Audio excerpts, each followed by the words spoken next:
Hello. Since 1962, the Astronomy Yearbook has been published and is currently being edited by my guest today, Mr. Brian Jones. How are you? Hi, how are you doing? I'm fine. So this is quite a venerable astronomy publication. As I said, going to 1962. First of all, Brian, can you tell us a little bit about what exactly the Astronomy Yearbook is? Well, the Yearbook of Astronomy, it's ever since 1962, it's been a blend of articles on astronomy. Yeah. Together with sky notes, star charts for the year in question. It's been a mix of articles and sky notes, planetary notes, and so on. And it's that mix that's kept the yearbook, how can I put this, as something of a collector's item. People collect back issues of the Yearbook of Astronomy. Right. So it's not just a sky guide. And the format for 1962 and the format for 2025 are basically the same. You've got the monthly planetary notes, each one accompanied by a short article. And then you've got 10, 11, 12 main articles throughout the rest of the book. And it's that format that's proved extremely popular over the past 60 years or so. And it's, touch wood, it seems to be a winning formula. So let's just hope it continues to be so. Okay, right. So let's take me back to 1962. So how did it actually get started? Well, at some point, Patrick Moore and John Guy Porter must have sat down and talked to each other and says, look, we need a Yearbook of Astronomy. There isn't one in the UK. Let's do one. And that will have probably been, given modern day publishing schedules, that will probably have been sometime in 1960 when the idea was first discussed, if you like.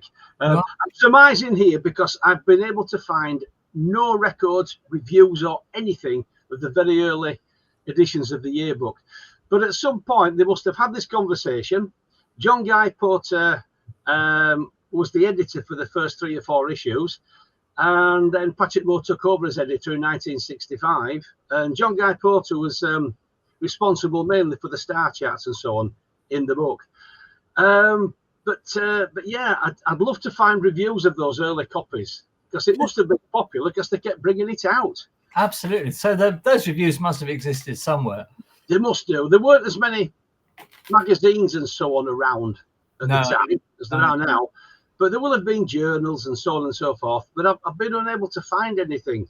And it's just weird. There must be something somewhere. But anyway, the search continues. Yeah. So let's just have a look at some of the editions we've got here.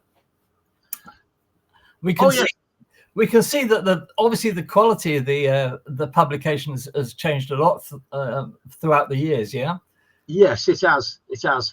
And the layout of the front cover. It has varied over the years. So, but there you've got the first 3, 6, 9, 12 editions. The front covers there off, together with the image of the, if you like, the current edition.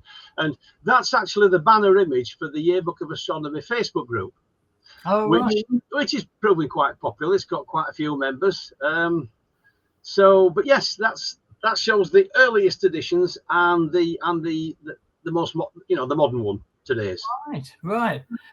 And so, obviously it's as a publication in astronomy, it's unique, isn't it? There's nothing else like it. Well, to be honest, and I stand to be corrected here. So if anybody can, please feel free to do so. But given the blend of article, planetary notes and the way the yearbook's laid out, we believe it's the longest running publication of its kind in the world. Annual publication on astronomy. I mean, there will be society journals such as the BAA, RAS and so on and so forth. They're older, but they are society specific publications for society members. The yearbook has always been available on the bookshelves of W.H. Smith's, Menzies, Waters, wherever. It's an off-the-shelf publication that members of the public can buy without being a member of any particular organisation. Sure. It's a book that's there for the public at large. Sure. Well, talk me through this next image we have then. All right, yes, there we go. So John Guy Porter, he was editor of the yearbook for the first 3 issues, and it was after that he relinquished the role as editor, and Patrick Moore took over from 1965 onwards. And I think there is a picture in there showing the 1965 edition, if I've remembered correctly. If you move on to the next slide, let's have a look. So obviously, you know, Patrick Moore is a very, very well-known figure. Yes, and his fame, if you like, do you think it had a big effect on the sales of the yearbook? Yeah, I think so. Obviously, you need a big name on the front. Well, current editions accepted, of course. You know, I've just taken over the role, but in those days, Patrick Moore, in fact, he always has been a big name in astronomy, and he did things simply. It's like the there we go. He took over in 1965, and Patrick Moore had this thing, for example, on the Sky at Night, it was a guy sat on a chair with a table, looking at the screen and talking to you. Yeah, and that was his direct approach. It's a formula that, well, I don't know, maybe it's disappeared in recent years. But as far as the yearbook's concerned, it basically did what it says on the cover. And that, I believe, was Patrick Moore's mantra, if that's the right expression. I don't know, but you get the idea. Yeah, no, I do. So obviously the question is, how did you become involved with it? Right. Well, let me see. Somebody I found out from, I don't know who it was that let me know, that the 2016 edition of the Yearbook of Astronomy was going to be the very last one. When Patrick Moore died in 2012, up until a couple of editions up to 2012, John Mason had been an assistant editor or thereabouts. They did it together. Yeah. And after Patrick died, eventually John became the full editor, and he did a good job, as you know. But the publishers, for some weird reason, decided that they weren't going to publish any more yearbooks of astronomy, and you know, after the 2016 edition. And I didn't find this out until towards the end of 2016, by which time a 2017 edition should have been on the bookshelves. So Richard Pearson from Nottingham and myself, we together put the funds together to self-publish a 2017 edition of the Yearbook of Astronomy. It's thinner than a standard yearbook. It was done in a heck of a rush. Sure. And actually, it didn't come out until March 2017. And while it was in preparation, I rang personally every astronomical society in the UK, saying this was coming out, please support it. You know, we have to at least get our publishing costs back. But touch wood, everything worked out okay. And 2017, even though it's been self-published, has been accepted as a yearbook of astronomy by the readers, and that's important. So it's been taken as a bona fide yearbook. I mean, let's face it, I'm one of these, I collect things. And if there's something missing from the set, I've got to fill the set, whether it's stamps, banknotes, or whatever. The yearbook would not have a missing year. I wouldn't have slept since then if it had. So it just had to be done. And so for the 2017 edition and the 2018 edition, Richard and myself were, if you like, joint editors. And from then on, the publishers, Pen and Sword, they just took me on as the sole editor. They preferred a single name on the cover for whatever reason. So that's, since then, I've been the editor. And the thing is, the yearbook, it's like, how can I put it? There's probably a better word than this, but it's something like an antique. You're in charge of it for a while. At some point, it's going to go to someone else, and someone else will be the editor. And you've got to pass on a product that's as good as it can be at the time. Of course. It's a bit like handing the baton over and just hoping you don't drop it, you know. I mean, I could be editor, I could stop now, or it could be another 30 years. I've no idea. But at some point, that mantle will be handed over to somebody else. And you just got to do your best and just make sure that it keeps doing what it's supposed to do, what the readers like, and just take it from there. Because it's the book that's important, you know. I was going to say, if you hadn't managed to publish in 2017, with any publication that comes out regularly, if it stops publishing, people tend to forget about it. So there's always that risk that you would have lost the reading, because they'd have assumed that there were going to be no more editions of it.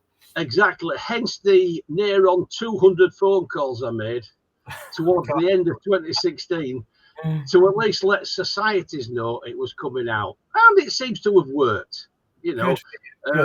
So there you go. But yes, you're right. Things are soon forgotten. Yes. And so you have to keep the flow going. And so you're quite right. I agree wholeheartedly. Well, let's have a look at our next image. Right. Well, in fact, the book has always been known up until recent times as Patrick Moore's Yearbook of Astronomy, and yet he only ever appeared on the covers of 3 editions. That's all. In all the 60-odd editions, he only ever appeared on the cover of 3 of those, and one of those was the last edition, the if you like, the post-mortem edition, which was a testimony to him. So that's it. So people, if you say to people, oh, how many times do you think Patrick Moore appeared on the front cover? And they probably say 10, 15, 20, and it's actually only 3, which is surprising, you know. It's surprising because his face, you know, sells books, basically, doesn't it? Well, it does. In fact, it's got that come and buy me look. I could have probably phrased that better, but you get the idea. Get the idea. Indeed, yeah. Yorkshire humour. By the way, I think at this point we've been mentioning Patrick Moore a lot. For non-British viewers, you may not know who Patrick Moore is. Patrick Moore was the face of astronomy in the UK for decades, and since 1957 he had been starring in and writing a monthly astronomy program on the BBC called The Sky at Night, which is the world's longest running TV program with the same presenter. And he only ever missed 1 edition when he was ill with food poisoning. So he is very famous in the UK, and more importantly, he motivated and inspired a couple of generations of young people to get interested in astronomy and perhaps take it up with a career. So this is why we say when his face appeared on a book, you could guarantee an increase in sales. Yeah. Indeed. Yeah. Indeed. Actually, one thing I'd like to mention, being a Yorkshireman at heart, is that as it stands at the moment, I live in Bradford in the West Riding of Yorkshire. Yeah. And the publishers, Pen and Sword, are in Barnsley, which is also in the West Riding of Yorkshire.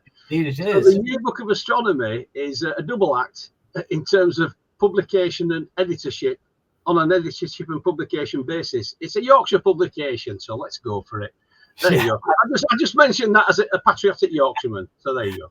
We know how proud you are as a Yorkshireman. Indeed. Indeed. Okay, let's have a look at the next image. What have we got here? Oh yeah, that's just an illustration of the 1973 edition, which was not, as it says there, not the most imaginative design you could come up with. I just throw that in as because normally people think of the yearbook, you know, picture of some celestial object on the front and everything else. That just booked the trend, and it looked rather dull. I don't know who designed that, but it is so typically 1973 with the typography and everything, isn't it? It's unmistakable. It is. I must admit, yeah, it's of its time. It's of its time. But it's just one of those things that I don't know. It all adds to the history and the beauty of the yearbook. It's just part of the story. Okay, and we've got an image here of all the editors of the yearbook. Yes, if we can read that. 2009, it was Patrick Moore. And I think 2010, John Mason took over as a joint editor, as long as he doesn't mind me mentioning this, because I haven't asked his permission to mention his name, which is probably, I don't know, but it's there on the front cover. And then once sadly, Patrick passed away towards the end of 2012. Eventually, John became the full-time editor. There's the 2017 Yearbook of Astronomy, which follows, obviously, 2016. Yeah. And then 2018 onwards, which has a joint editorship, Richard Paste and myself. And then 2019 onwards, it's just under the editorship of yours truly. Fantastic, fantastic. Yeah. So, what's the future of the yearbook? What's the future of the yearbook? Are you going to carry on editing it as long as you can? Well, yes, I enjoy doing it. I mean, at the moment, I'm working on the 2027 edition. These are done well in advance. Yeah. It's really fortunate that there's such a team of writers, if you like, behind the yearbook and contributing towards it. Because just to explain, the yearbook itself, as editor, I write very little in it. I write the editor's foreword. And basically, that's it. I designed the layout and where the articles go, but essentially they follow a basic pattern anyway. So all I do is it's you collect together all the material, stick it in a box, and just say, look, it needs to be in that order. And we have a typesetter, Matt, he's been typesetting the yearbook for several years, and he knows the book inside out. He knows the format and everything. And when it eventually goes for typesetting, he does a really good job, and he does it quickly because he understands the product, and that's great. Yeah. I mean, he's not an astronomer, but he understands the product, and to have a typesetter of that caliber on board, it's a real asset. You know, it's a real asset. But I mean, just to quote, I mean, there are many people who obviously write the articles for the yearbook. But you've got Neil Haggarth's articles, which are basically more or less on the history of astronomy. They're excellent. You've got David Harper, who does all the star charts and the planetary charts. And then you've got Lynn Stockman, who does all the monthly sky notes. And they are the backbone of the Yearbook of Astronomy.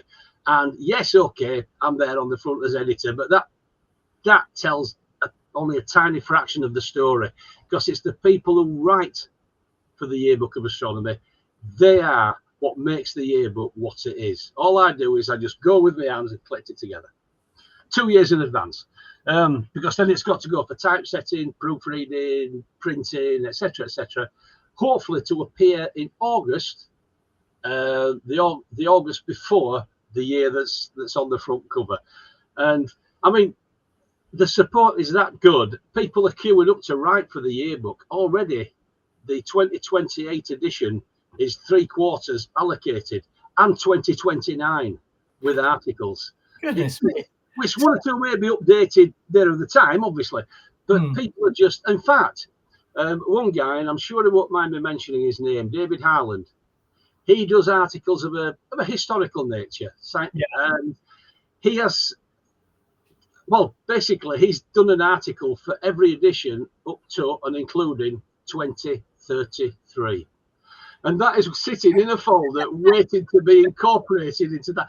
It's absolutely fantastic. And the effort that people put in, I mean, Jonathan Powell, for example, some of his articles are, I won't say controversial, but they do touch on subjects that need discussing. Sidewalk astronomy and so on, things like that. Yeah.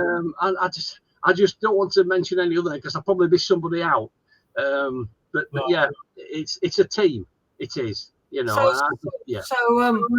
How do you decide which articles to include if you're being besieged by people wanting to write for it? Well, the thing is, the articles can be, unless something, if you like, major's happened recently that needs covering. But generally speaking, the articles are just on random astronomy-related topics. There is no. I've never looked at an article and thought that topic isn't needed, because they always are. You know, a member of the York Astronomical Society, she said to me, you know, I've taken your advice. I've sat down once a week. I've read an article in the yearbook, and she does that, and she's read the whole yearbook for the editions that she's bought. And she says it's just enjoyable that the articles are really well written. Yeah. And the short ones, they're bedtime reading, a couple of pages. You found something out. It's a bit like the Astronomical Scrapbook by, I've forgotten who wrote it now, Joseph Ashbrook, Sky and Telescope guy.